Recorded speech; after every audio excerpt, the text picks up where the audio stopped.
है, आप एक महल और तैयार करवा रहे हैं, ये रजोगुण है आपके अंदर। जब आप अपनी पत्नी के साथ रह रहे हो, उसके बाद भी अगर आप किसी और से संबंध करते हैं, आपका नहीं संतुष्टि नहीं है आपकी, सबसे ज़्यादा रजोगुण का क्या है कि वो संतुष्ट नहीं होने देता, वो आपको कार्य करवाता ही रहेगा और जब तक आप संतुष्ट नहीं हो, तब तक आपके जीवन में शांति नहीं हो सकती है। तो श्री कृष्ण कहते हैं, ये रजोगुण का प्रभाव है कि वो कभी भी संतुष्ट नहीं होने देता है। तो यहाँ पर तीसरा गुण है तमोगुण। इस पर श्री कृष्ण क्या कहते हैं, इसको जानेंगे। यहाँ पर श्री कृष्ण कहते हैं, अप्रकाशा अप्रवृत्ति च प्रमाद मोह एव च तमस एतानि जायन्ते विवृद्धते कुरु नंदन। यहाँ पर श्री कृष्ण कह रहे हैं कि जब तमोगुण वृद्धि करता है, तो तमोगुण में श्री कृष्ण कहते हैं अप्रकाशो। अप्रकाशो, अप्रकाश मीन्स अंधेरा।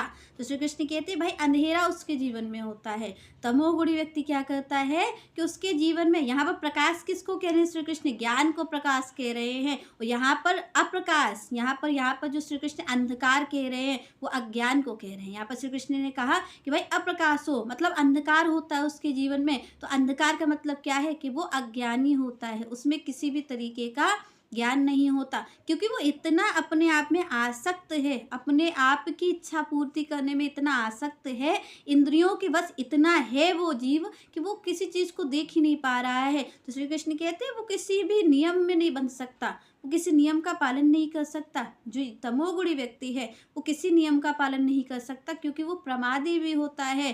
श्री कृष्ण कहते हैं वो आलसी भी होता है, उसमें मोह भी होता है। तो यहाँ पर मोह किस चीज़ का होता है, उसमें मोह होता है अपने शारीरिक सुख का। श्री कृष्ण कहते हैं जो तमोगुणी व्यक्ति है वो किस चीज़ पे मोहित है, वो शारीरिक सुख पे मोहित है कि मैं कुछ नहीं करूं। उसमें श्री कृष्ण कहते हैं उसमें श्रम करने की क्षमता भी है, उसमें इतना बल है कि वो किसी कार्य को कर सकता है, क्योंकि वो जड़ नहीं है, पर वो जड़ सा ही करता है कार्य, वो जड़ता को ही प्राप्त हो जाता है, क्योंकि वो कोई श्रम करना नहीं चाहता। श्री कृष्ण कहते हैं वो अपनी मुक्ति का साधन तो क्या करेगा, वो अपने भरण पोषण के लिए भी कार्य नहीं करना चाहता, वो इतना प्रमादी होता है। तो श्री कृष्ण कहते हैं कि जो इस तरीके से मोह है, जिसको शरीर का मोह है, आप देखिए जो आलसी व्यक्ति होते हैं वो किस लिए कार्य नहीं कर सकते, क्योंकि उन्हें शारीरिक सुख चाहिए, उनके शरीर पे जोर पड़ेगा, इसीलिए तो वो कार्य नहीं करते। तो श्री कृष्ण कहते हैं उसे मोह होता है अपने शरीर से कि मैं किसी कार्य को नहीं करूंगा, वो प्रमादी होता है, वो आलसी होता है।